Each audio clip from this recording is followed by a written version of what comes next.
ሰላም። እንግዲህ ዛሬ የሩሲያና ዩክሬን የሰላም ድርድርን በተመለከተው የወጣውን አዲስ መረጃ ይዘን በተናል። ከጋዜጣ ፕላስ ነው ያገኘነው።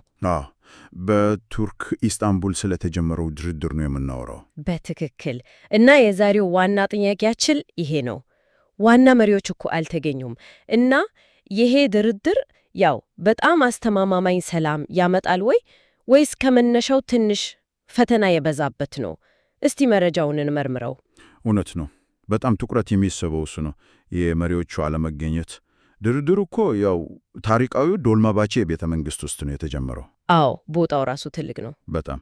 ግን እንዳልሽው ፕሬዝደንት ፑቲንም ሆነ ፕሬዝደንት ዜሌንስኪ አልተገኙም። ግን የአሜሪካ ባለስልጣናት ተገኝተዋል ተብሏል አይደል? ልክ ነሽ። የአሜሪካው የውጭ ጉዳይ ሚኒስትር ማርኮ ሩቢዮ እና ደግሞ የዩክሬን ልዩ መልእክተኛ ጀነራል ኪት ኬሎግ እዛ ነበሩ። ይሄ ደግሞ የጉዳዩን ክብደት ያሳያል፣ የአሜሪካን ፍላጎትም ጭምር በእርግጠኝነት። እሺ፣ የመሪዎቹ አለመገኘት ግን ድርድሩን ከመጀመሪያው ያወሳሰበው ይመስላል።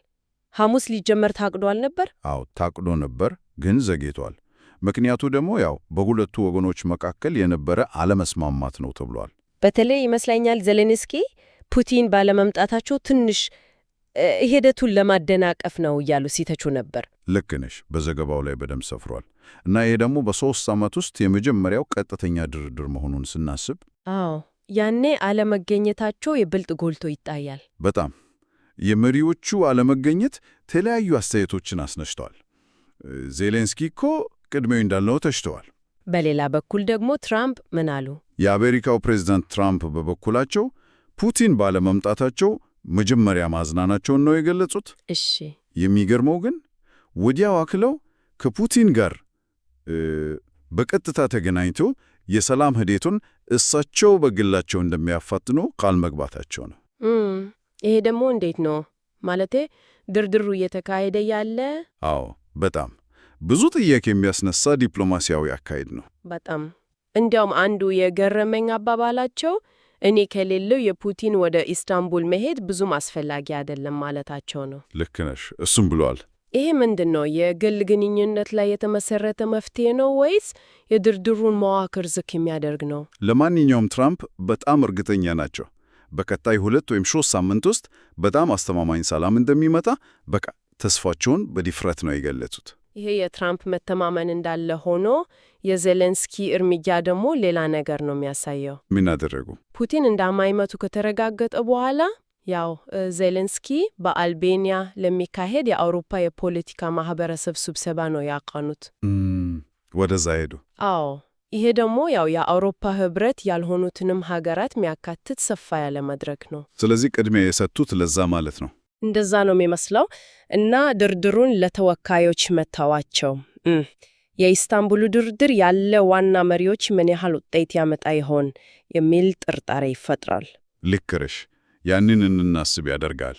እስቲ ደግሞ ከድርድሩ በፊት የነበረውን ሁኔታ እንመልከት። በተለይ የአውሮፓ መሪዎች ሚና ምን ይመስል ነበር?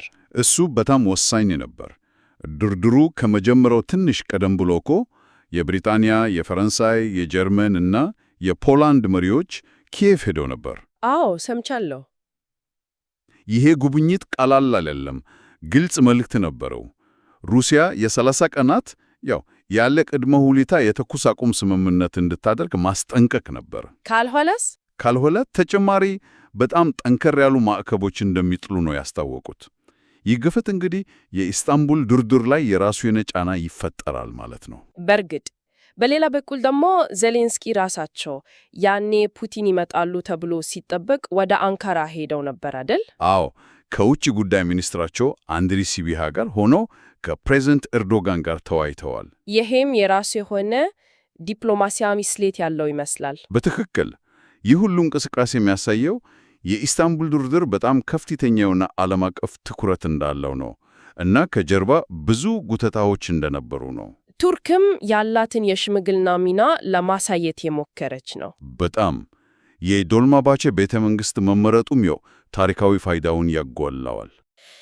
እሺ፣ እንግዲህ የተወያየንባቸውን ነጥቦች ጠቅለል ስናደርጋቸው በኢስታንቡል ታሪካዊ ቦታ የሰላም ድርድር ተጀምሯል። ግን ቁልፍ የሆኑት የሁለቱ ሀገራት መሪዎች የሉም። ልክ ነህ። የአሜሪካ ከፍተኛ ባለስልጣናት ግን ተገኝተዋል።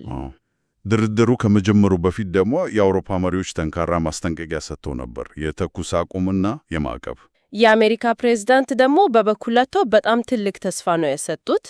በቅርብ ሳምንታት በጣም አስተማማኝ ሰላም እንደሚያመጡ እና ይሄንን ሁሉ ስናይ ወደ መጀመሪያው ጥያቄያችን ነው የምንመለሰው። አዎ፣ ዋና መሪዎች ያልተገኙበት፣ የአሜሪካ ፕሬዝዳንት እኔ ከሌለው አስፈላጊ አይደለም አይነት አስተያየት የሰጡበት፣ የአውሮፓ ሀገራት ጫና እያደረጉበት፣ በእንዲህ አይነት ሁኔታ ውስጥ የተጀመረው የኢስታንቡል ድርድር በእርግጥ ትራምፕ እንዳሉት በአጭር ጊዜ ውስጥ ያን በጣም አስተማማኝ ሰላም የማምጣት ተጨባጭ ዕድል ይኖረዋል ወይስ የመሪዎች አለመገኘት እና እነዚህ ሁሉ ውጫዊ ሁኔታዎች ያው የድርድሩ መሰረት ከመነሻው ያናጉት ይሆን? ይህ እንግዲህ ለአድማጮቻችን ትተን የምናልፈው ትልቅ ጥያቄ ነው።